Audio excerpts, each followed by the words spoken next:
All right, you're welcome back to the other part of loading of structures.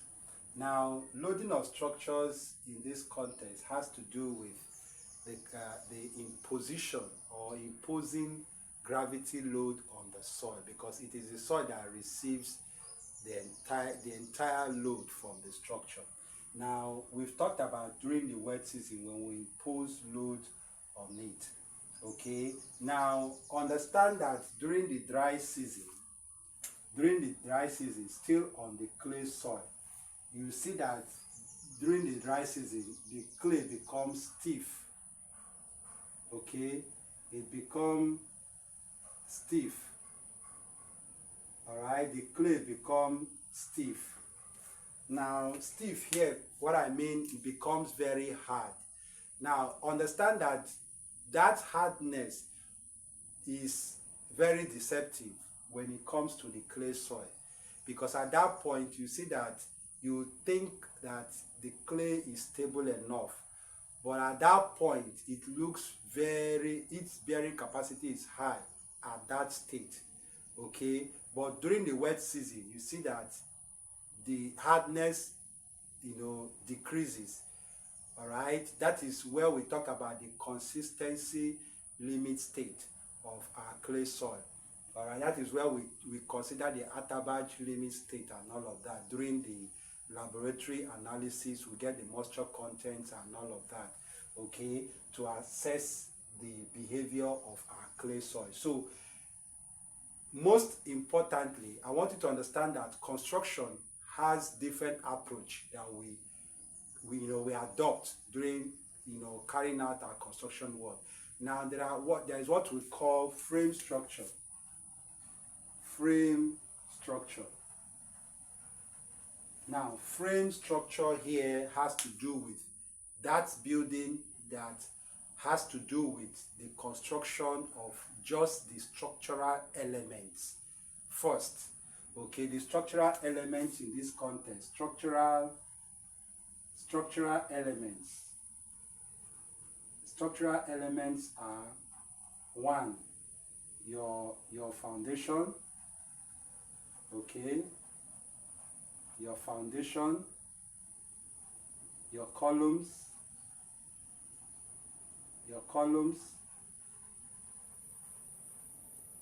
your beams, your staircase, your slab. Now, all of these are what we refer to as structural element. The reason is that they are load bearers. They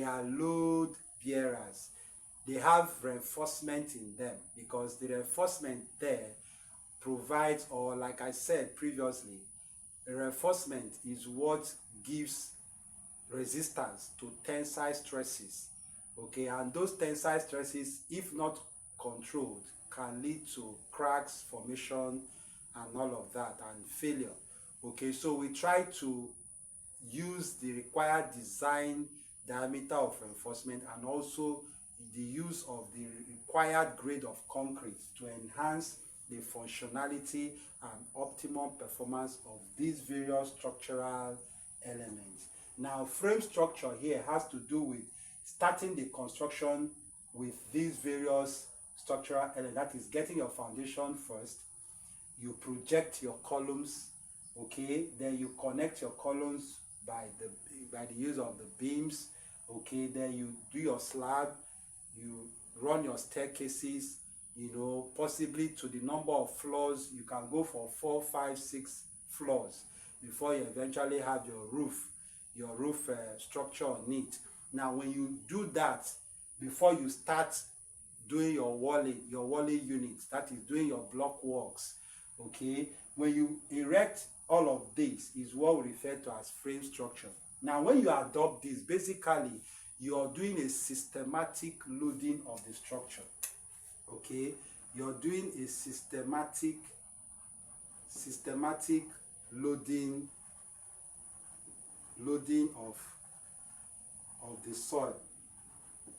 Okay, you're doing a systematic loading of the soil, because and this is also ideal during the wet season, because when you're just putting up this structural element, the load will not be much compared to when you start adding your walling unit. Okay, so but it is good for during the dry season, that is for clay soil, when the soil is stiff enough. You see that at that point it can be able to sustain those loads that are imposed on it. But remember, when that seasonal cycle, goes round from the dry to the wet, you see that when it is wet, at that point you see that the decrease, okay, the settlement of that building will be minimal. Okay, it will be minimal. So I want you to take note of that. So it's important that we look at our buildings, get a better approach, and with respect to the season, okay, because it is the approach that will give birth to a better result in our construction work. Because if you don't plan your modus operandi, okay, you discover that there will be lapses, and those lapses will manifest on the building. Okay, that is why you see some buildings failing. All right, these are some of the negligence, during construction. So it's important that we understand this aspect of loading our structures during this dry season and the wet season. All right, so do well to follow this page if this is the first time you're coming across my video, for more useful updates as regards to construction. Thank you very much, and God bless you. Bye.